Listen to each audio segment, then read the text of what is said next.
Mwana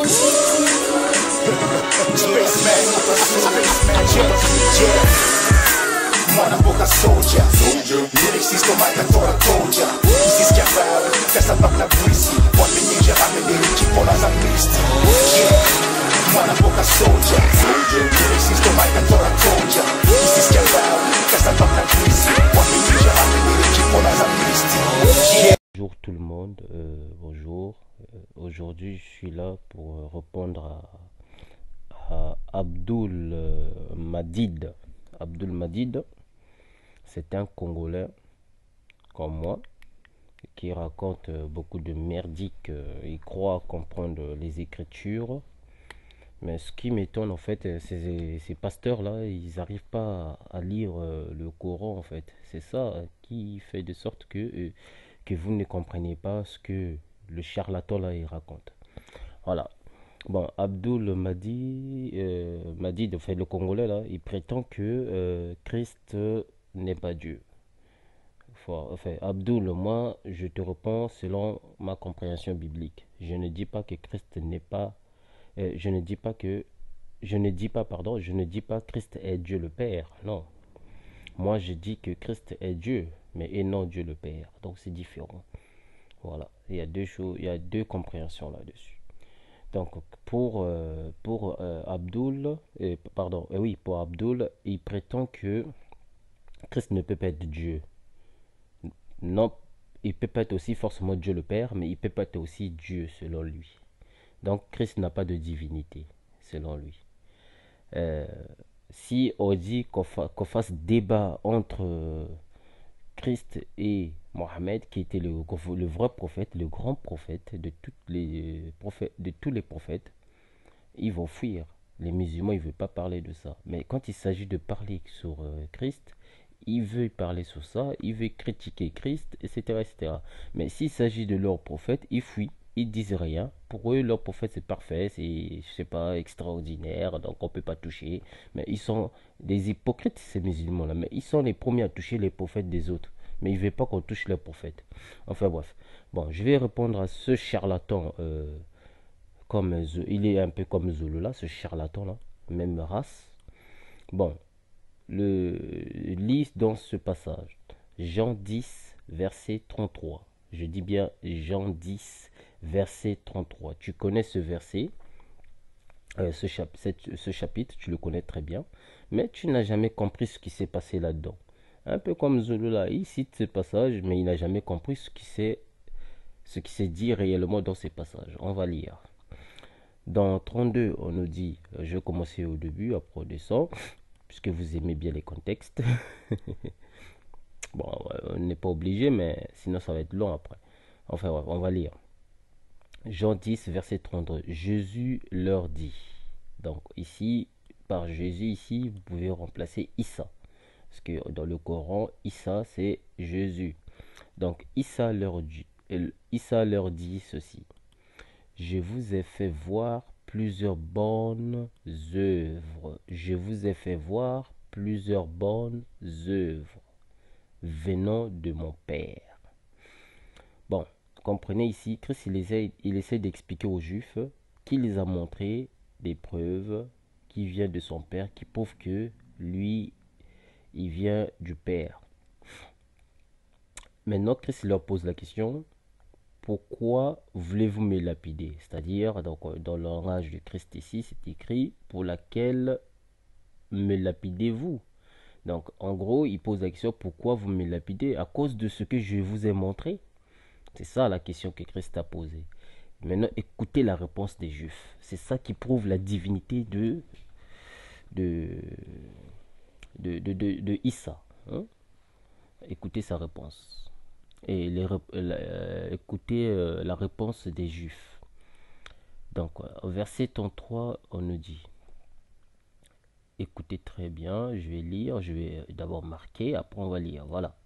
Donc, ils disent, les Juifs lui répondirent, ce n'est point pour une bonne œuvre que nous te lapidons. Il y a virgule là. Donc, les Juifs, ils reconnaissent eux-mêmes que Christ a fait des belles œuvres, a prouvé des œuvres qui étaient magnifiques. Donc, pour eux, ça ne leur dérangeait pas. C'est pour ça qu'ils disent, ce n'est pas pour ça que nous te lapidons. Maintenant, pourquoi ils veulent lapider Christ? La réponse est toujours là-dedans. Mais pour un blasphème, il y a virgule. Ils disent à Christ, nous ne voulons pas te lapider parce que tu as fait des belles œuvres, des bonnes œuvres. Non, c'est pas pour cette raison. Mais nous voulons te lapider parce que tu as blasphémé. Tu as fait un blasphème. Et non, tu as fait plusieurs blasphèmes. Tu as fait juste un blasphème. Et c'est quoi ce blasphème? La réponse se trouve toujours dans ce passage. On va continuer à lire. Et parce que toi, qui es un homme, tu te fais Dieu. Point. Donc, les Juifs avaient compris. Christ se montrait qu'il est Dieu. C'est pas moi qui le dis directement, c'est la Bible qui le confirme. Les Juifs, ils avaient compris que Christ se faisait déjà Dieu lui-même. Bon, on va lire la réponse du Christ.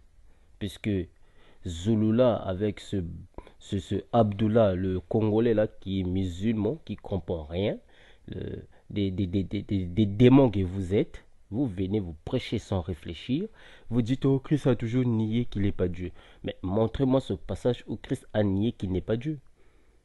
Non, mais arrêtez de dire des conneries quand vous ne comprenez pas les Écritures. Dans verset 34, il répond ouvertement qu'il est Dieu, mais indirectement. On va lire. Jésus leur répondit, n'est-il pas écrit dans votre loi? Donc là, Christ, il leur réfère dans la loi qui est écrite par Moïse. J'ai dit, ou dans le psaume, puisque ça c'est écrit aussi dans le psaume, j'ai dit, vous êtes des dieux. Donc Christ ne fait que répéter ce qui est écrit, que les humains sont des dieux. N'est-ce pas? Voilà. Donc ça c'est la réponse qui a été donnée par Christ. Hein? Vous le voyez vous-même. Qui a été donné par Christ. Donc il le prouve indirectement qu'il est Dieu, qu'il a une divinité qui vient de Dieu. Bon, moi ce qui m'énerve, bon ça on verra ça plus tard, parce que pour l'instant je ne suis pas là pour parler de ça. Voilà, j'ai dit que vous êtes des dieux. Si elle a appelé Dieu ceux à qui la parole de Dieu a été adressée, et si les Écritures ne peuvent être anéanties, on va lire la suite, c'est dans verset 36, parce que là on vient de lire 35. Voilà, ça charge, il faut attendre un peu, hein, parce que ça charge. Donc, qu'est-ce qui est écrit là? Ouais, vas-y, charge vite, s'il te plaît. Vas-y, les gens attendent, parce que il faut qu'on en finisse avec ces charlatans-là qui viennent tout le temps raconter les barnivers sans comprendre les Écritures. Voilà, donc Christ il prouve lui-même qu'il est Dieu, puisqu'il leur reproche que vous savez que dans les Écritures qu'il est écrit que vous êtes des dieux. Non, Christ, par là, il aurait pu dire que, bon, parce que je me suis fait Dieu et vous voulez me tuer. Ou il aurait pu dire aussi, non, je ne suis pas Dieu. Essayez de comprendre mes paroles, je ne suis pas Dieu. Il aurait pu dire ça directement, mais il n'a pas dit ça. Il a leur prouvé que non, il est Dieu. On leur prouve selon les Écritures, la loi. C'est pour ça il a dit, si elle a appelé Dieu ceux à qui la parole de Dieu a été adressée. Et si les Écritures ne peuvent être anéanties, celui que le Père a sanctifié et a envoyé dans le monde, vous lui dites, tu blasphèmes? Et cela parce que j'ai dit, je suis le Fils de Dieu. Donc, les Juifs, ils avaient bien compris ça. Puisque lui s'est fait, il a dit que je suis le Fils de Dieu. Donc, cela prouve qu'il est Dieu. Parce qu'il vient du ciel. Il hérite une partie du Père. Donc il a prouvé ça. Voilà. Donc on va continuer à lire autre chose dans le Coran pour prouver à ces charlatans-là, les musulmans qui ne connaissent pas les Écritures. On va vous démontrer cela. Allez, allez. Voilà, donc on va lire la suite. Et comme vous savez, la majorité des musulmans, ils disent toujours, si Jésus ne peut pas être Dieu, c'est il a prié, parce qu'il a prié Dieu. C'est ce que aussi Abdul, il raconte à chaque fois précédemment dans ses, parce que donc Christ ne peut pas être Dieu parce qu'il a prié Dieu, euh, parce, euh, parce que il a dit seul Dieu qui est bon. J'ai corrigé aussi ce passage-là plus tard un jour parce que pour l'instant j'ai tellement de vidéos à faire, mais et aussi le travail tout ça, donc j'ai pas vraiment le temps. Mais je corrigeais ce passage-là. Donc là, le sujet c'est par rapport à la divinité du Christ. Donc, on vient de voir, selon la Bible, Christ il démontre qu'il est Dieu. Hein? Il n'a jamais dit qu'il n'est pas Dieu. Nulle part, c'est écrit qu'il dit je ne suis pas Dieu. Nulle part. Donc, il a toujours protesté qu'il est Dieu, mais indirectement. Voilà. Maintenant, on va aller dans le Coran pour démontrer à ces charlatans musulmans que eux-mêmes ils disent des choses sans comprendre. Parce que eux, ils prétendent que Christ a prié Dieu. Cela signifie qu'il n'est pas Dieu. Mais on va voir dans le Coran que leur Allah, il prie les humains, il prie Mohammed. Donc cela signifie Allah n'est pas Allah alors. On va voir ça dans le Coran. Donc, comme vous voyez sur mon écran, dans le Coran que eux ils appellent saint, vous lisez dans Sourate 33. Bon, eux ils appellent ça en arabe Al-Hazab, sourate 33, Al-Hazab. Donc il y a 73 versets dans ce chapitre. Donc parce qu'ici on lit tout ça, la vidéo va être longue. Après au moment de coder une vidéo, ça va être vraiment un blocage quoi. Donc quand vous pouvez, si vous voulez, je vous envoie le lien. Si vous voulez, vous prenez le Coran, vous regardez vous-même, vous lisez tout le chapitre, vous allez comprendre. Donc moi, je vous donne juste des passages et vous prenez le Coran vous-même et vous allez vérifier vous-même. Donc comme j'ai dit tout à l'heure, sourate 33, donc nous allons descendre à 40. On va descendre à 40, 38, 39, 40, voilà. Donc, ici à 40, on nous dit quoi? Mohammed n'a jamais été le père de l'un de vos hommes. Donc, le Coran dit que Mohammed n'a jamais été le père de ses disciples. Mais le messager d'Allah, c'est-à-dire Mohammed, est le dernier des prophètes. Et non, normalement, ça doit être est le dernier des prophètes. Donc, Allah est omniscient. Donc ici, dans le verset 40, on nous dit que Mohammed, c'est le dernier prophète. On va continuer à lire. Ô vous qui croyez. Donc là, on envoie le message aux croyants. Ô vous qui croyez. Évoquez Allah d'une façon abondante. Donc, on vous exige de prier d'une façon sans cesse. Donc, en 42, on nous dit et glorifiez-le à la pointe et au déclin du jour. Donc ici, dans 41, on vous dit d'évoquer, c'est-à-dire appeler Dieu, tout ça, prier, donc de prier Dieu sans cesse. Ça, c'est dans le verset 41. Dans le verset 42, on vous dit quoi? On vous dit de glorifier le Créateur tout le temps. Donc du jour, quoi, déclin du jour, donc dès le matin. Au verset 43, on vous dit, c'est lui. Donc lui là, c'est qui? C'est Allah. C'est lui qui prie sur vous. Posez-vous la question. Comment Allah, Dieu lui-même, qui crée sa créature, peut prier encore sur sa propre créature?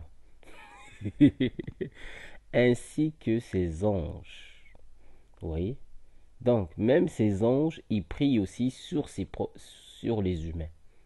Bon, maintenant, ce sont les premiers, les musulmans là, ce sont les premiers qui vont venir encore vous dire pourquoi les chrétiens ou je sais pas qui, ils prient Marie, ils prient... en fait, les musulmans, ils critiquent les catholiques parce que les catholiques, ils prient Marie pour que, en fait, ils ne prient même pas Marie. Ils envoient un message à Marie pour que Marie prie pour eux.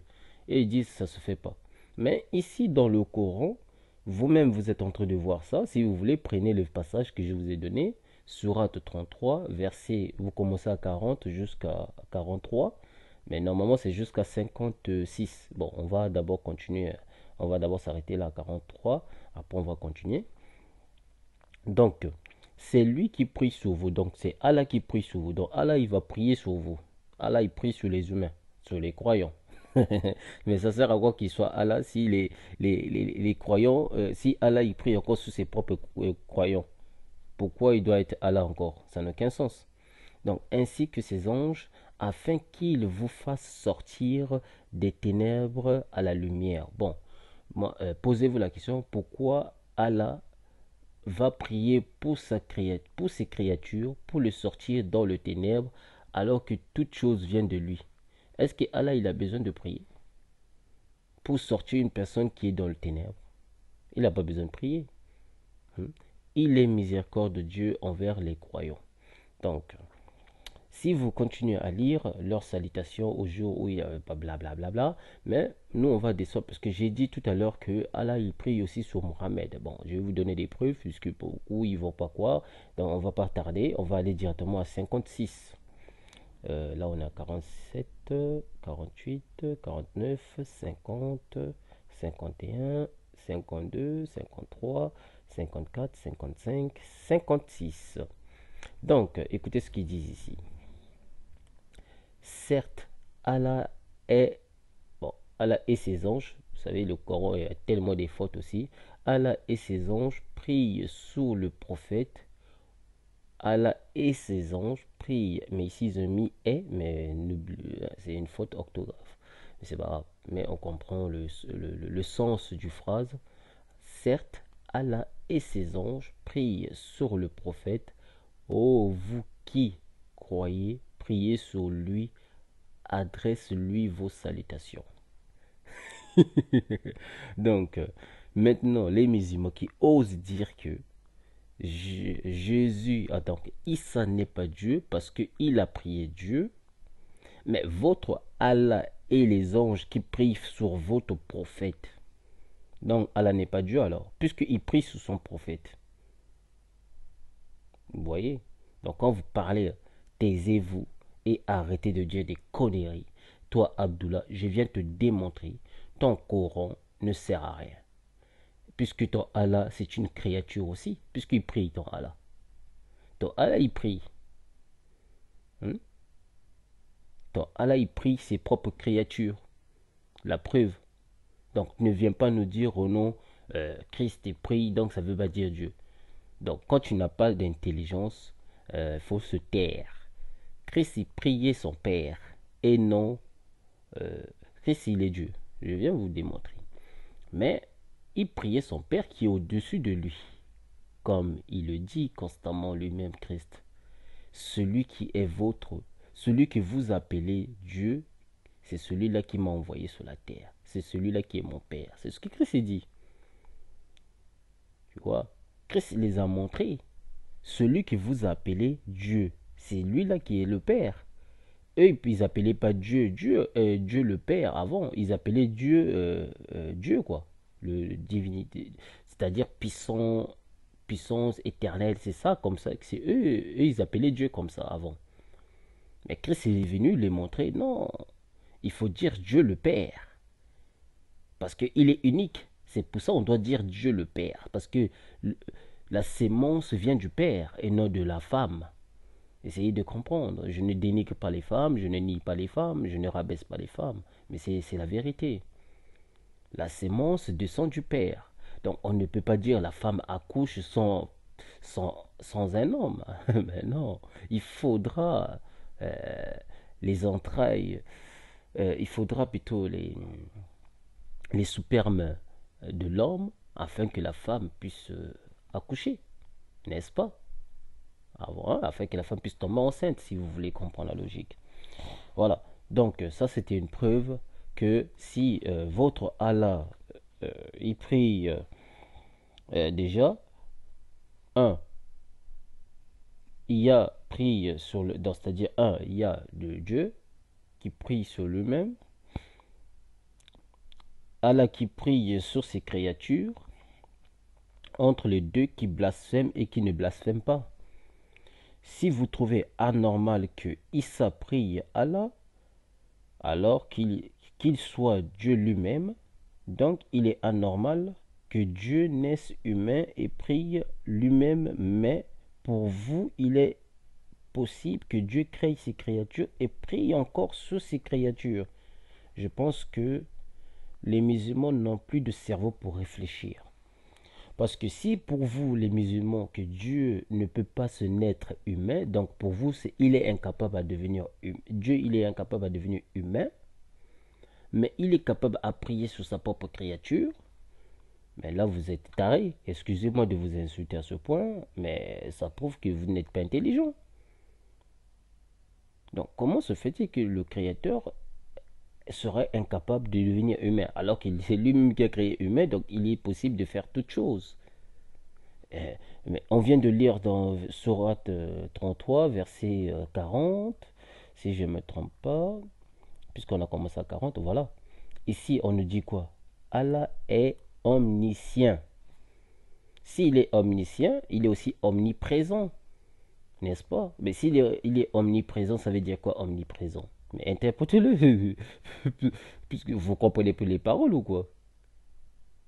Dieu, Allah, il est omniscient, omniprésent. Pourquoi il est omniprésent? Ça veut dire quoi selon vous? N'est-ce pas qu'il est partout? Même dans Issa, il était. Donc, voilà. Ceci était une belle preuve. Donc, Abdul, que ce soit pour la première fois, pour la dernière fois, tu viens encore avec tes conneries. Tu dis des choses sans réfléchir. Si tu n'as pas l'intelligence, relis encore la Bible et pose des questions, on va te donner. Toi, en fait, le problème avec toi, tu fais que bavarder avec des mini-pasteurs là, qui comprennent même pas la Bible eux-mêmes. Hein, parce que tu sais que là-bas, beaucoup n'ont pas accès sur beaucoup de livres. C'est pour ça.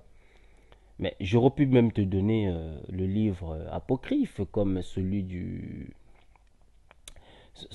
des livres apocryphes, où Christ lui-même il prouve par sa propre bouche qu'il est Dieu, où Christ lui-même il prouve par sa propre bouche qu'il a créé l'homme. Je l'ai éprouvé dans mes vidéos, donc je ne vois pas ce qui est choquant là, qu'il soit Dieu ou pas. Il n'y a rien de choquant.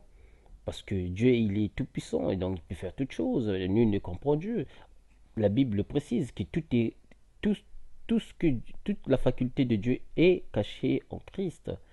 Donc Dieu utilise, le Père utilise Christ pour qu'il soit son représentant. Il n'a jamais utilisé Mohammed pour qu'il soit son représentant. Mais attendez, oh, vous allez me dire qu'il est le dernier prophète parce que je viens de lire là. Mais non, il faut arrêter. Même les anciens Moïse, etc., ils représentaient Dieu sur la terre, mais ils n'étaient pas, disons, la moitié, enfin, ils n'étaient pas sortis de Dieu, puisque Christ, il dit, dans ses paroles, il dit qu'il est issu de Dieu. Lui, il vient du ciel, il est descendu. Hein? Mais votre Mohamed, il vient d'où? Il est né de chair et de sang et tout ça. Donc, il y a quand même la différence. Donc Mohamed ne fait pas le poids des ventres Issa. C'est la vérité. Si vous voulez, un jour je ferai une vidéo là-dessus pour vous prouver ça. Mohamed, il le prouve lui-même. Voilà. Que Dieu bénisse la terre.